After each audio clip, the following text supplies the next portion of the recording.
4 p.m. here in Nairobi, Kenya. Thank you for keeping it TV47 as I get you informed on the latest at this hour. My name is Sheilar, Chelagat, and we begin now. The Rural and Urban Private Hospitals Association of Kenya has suspended the use of Social Health Authority credit from its facilities, terming it unreliable and unsustainable. Among the key concerns raised include the breach of contract on claim rejections on the 27th of August this year by CS Health Aden Duale. According to RUFA, CS Duale ordered the rejection of medical claims worth 10.6 billion shillings without following the due process under the SHA provider contract. To reinstate credit facilities to SHA, RUFA is demanding immediate settlement of all claims worth 10 million shillings and below as directed by the President. This go-slow has been going on for the last 3 to 4 months, but the situation is today, with the exception of emergency services and some critical services, we will not be extending credit to SHA. And the reason is, as we have said, we have already proven that SHA is a bad borrower and a bad debtor. This was anybody who knows that when you are being conned by someone, you must draw the line at being conned. So SHA has already received credit from us as hospitals worth 76 billion. Surely, how much more credit does SHA want?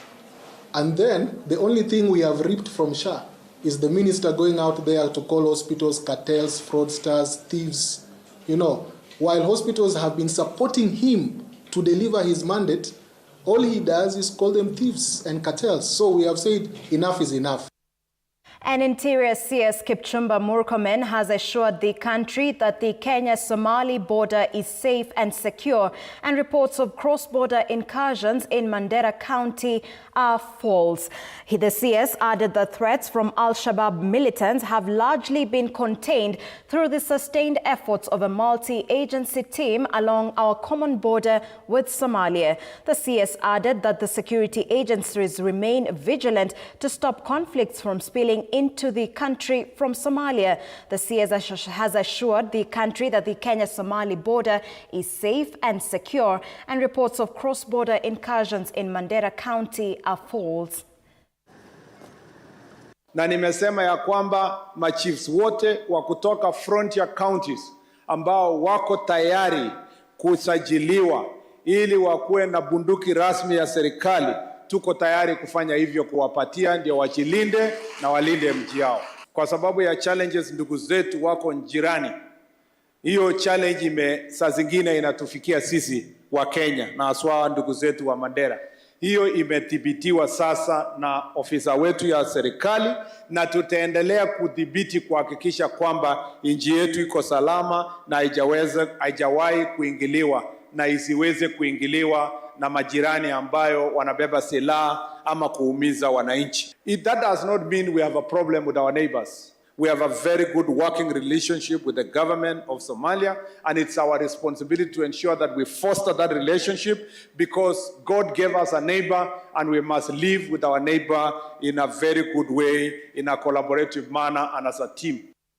And as debates on global governance continue at the United Nations, African nations are pushing for a long overdue seat at the top table. Kenya, alongside its continental partners, say it will not rest until Africa's voice is heard and heeded at the heart of the international decision-making. In a strong call for justice and global reform, African leaders are demanding permanent representation on the United Nations Security Council. At the 7th summit of the Committee of 10 Heads of State and Government on UN Security Council reform, held on the sidelines of the 80th United Nations General Assembly and convened by Sierra Leone, Kenya took a firm stand on behalf of the continent. Speaking at the high-level summit, Kenya, led by President Ruto, reiterated that Africa's exclusion from the UN Security Council is both unacceptable and indefensible, a historic injustice that must be urgently corrected. As the world questions whether the United Nations remains fit for purpose, and I think there is a very big debate about it. We must insist that Africa's continued exclusion is unacceptable and indefensible. We must therefore begin this essential conversation as of immediate. Only then will Africa be taken seriously, and only then can our collective aspirations translate into meaningful global influence.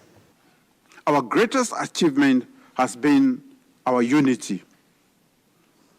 Despite our diversity, all UN member states, and especially the permanent members of the Security Council, to engage earnestly in the reform negotiations and to honor the African common position.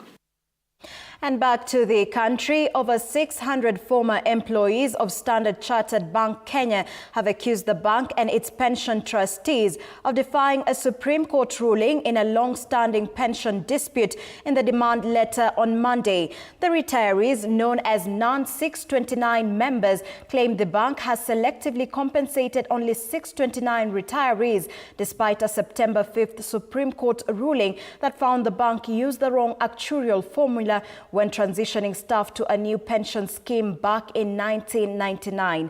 The group is demanding for an independent valuation, recalculation of dues with interest, and formal acknowledgement of all members affected. They have given the bank 7 days to comply or face legal action, including possible jail time or fines for senior executives. These old people worked for Standard Bank and they retired from Standard Bank. They were contributing their pension, which is a different entity from the bank. The calculations of what their pension was calculated intentionally, wrongly, and their money was taken. The bank unilaterally invaded the pension scheme and withdrew that money, which is a criminal act. And Charlene Ruto has agreed to withdraw a criminal case against author Webster Ochora Elijah following a reconciliation agreement that imposes strict condition on the accused regarding the publication and dissemination of his book. Appearing before Milimani Magistrate Robinson Ondieki on Monday, the defense informed the court that both parties had signed a withdrawal agreement in accordance with Section 176 of the Criminal Procedure Code, which promotes alternative dispute resolution mechanisms. Under the agreement, Elijah is prohibited from publishing, distributing, or disseminating the book or any material containing content that refers to or purports to narrate in the first person the events at the center of the dispute. The matter will be mentioned again on October 6, 2025 for further directions. We reconciled, Your Honor, and I think the prosecutor will be able to communicate. This morning. It was forwarded to me this morning.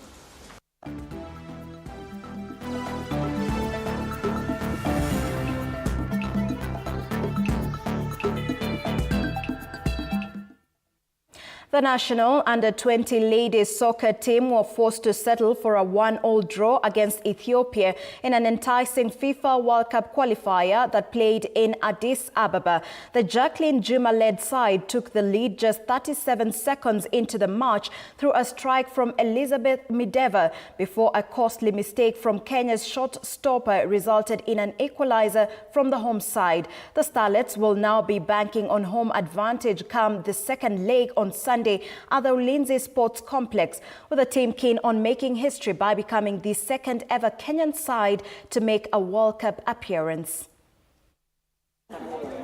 Game ya leo imekuwa poa, tulianza na spirit ikiwa juu, ilikuwa big advantage kwetu. Naweza sema ilikuwa away, so Ethiopia walikuwa na mafans.